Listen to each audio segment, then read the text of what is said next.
ओम नमः शिवाय।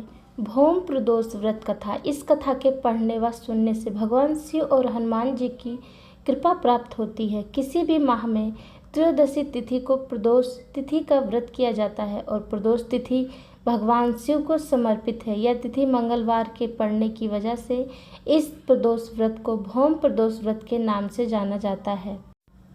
मान्यता है कि भौम प्रदोष व्रत में कथा सुनने व कहने वालों को मोक्ष की प्राप्ति होती है। अब हम शिव जी का ध्यान करेंगे। करोड़ों चंद्रमा के समान कांतिमान त्रिनेत्रधारी, मस्तक पर चंद्रमा का आभूषण धारण करने वाले, पिंगल वर्ण के जटाजूटधारी, नीले कंठ तथा अनेक रुद्राक्ष मालाओं से सुशोभित, वर्धहस्त त्रिशूलधारी, नागों के कुंडल पहने, वर्ग चर्म धारण किए हुए, रतन जड़ित सिंहासन पर विराजमान शिव जी का हम ध्यान करते हैं। कथा इस प्रकार से है। सूत जी बोले, अब मैं मंगल त्रयोदशी प्रदोष व्रत का विधि विधान कहता हूँ। मंगलवार का दिन व्याधियों का नाश करने वाला है। इस व्रत में एक समय व्रती को गेहूं और गुड़ का भोजन करना चाहिए। इस व्रत के करने से मनुष्य के सभी पापों व रोगों से मुक्त हो जाता है। इसमें किसी भी प्रकार का संशय नहीं है। अब मैं आपको उस बुढ़िया की कथा सुनाता हूँ जिसने यह व्रत किया वह मोक्ष को प्राप्त हुई। अत्यंत प्राचीन काल की घटना है। एक नगर में एक बुढ़िया रहती थी। उसके मंगलिया नाम का एक पुत्र था। वृद्ध को हनुमान जी पर बड़ी श्रद्धा थी। वह प्रत्येक मंगलवार को हनुमान जी का व्रत रखकर यथाविधि उनका भोग लगाती थी। इसके अलावा मंगलवार को एक ना तो वह घर लीपती थी और ना ही मिट्टी खोदती थी।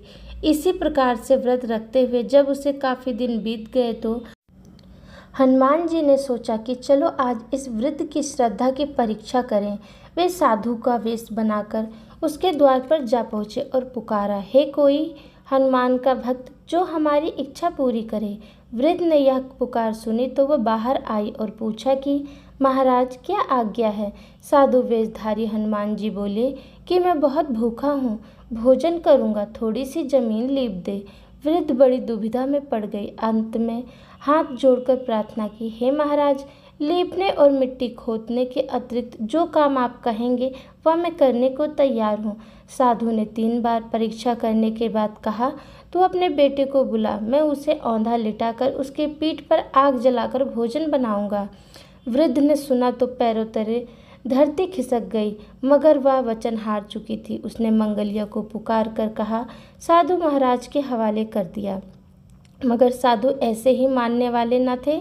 उन्होंने वृद्ध के हाथों से ही मंगलिया को औंधा लिटवा कर उसके पीठ पर आग जलवाई। आग जलाकर दुखी मन से वृद्ध अपने घर के अंदर जा घुसी। साधु जब भोजन बना चुके तो उसने वृद्ध को बुलाकर कहा कि वह मंगलिया को पुकारे ताकि वह भी आकर भोग लगा ले। वृद्ध आंखों में आंसू भरकर कहने लगी, अब उसका नाम लेकर मेरे हृदय को और न दुखाओ। लेकिन साधु महाराज न माने तो वृद्ध को भोजन के लिए मंगलिया को पुकारना ही पड़ा। पुकारने की देर थी कि मंगलिया बाहर से हंसता हुआ घर में दौड़ा हुआ आया। मंगलिया को जीता जागता देखकर वृद्ध को सुखद आश्चर्य हुआ। वह साधु महाराज के चरणों में गिर पड़ी। साधु महाराज ने उसे अपने असली रूप में दर्शन दिया। हनुमान जी को अपने आंगन में देखकर वृद्ध को लगा कि जीवन सफल हो गया है। बोलो देवादिदेव महादेव की जय। कथा सुनने और हुक्कारा भरने वाले सब पर अपनी करुणामयी दृष्टि बजरंगबली आप बनाए रखना। कथा अच्छी लगी हो तो कमेंट में ओम नमः शिवाय जरूर लिखें। धन्यवाद।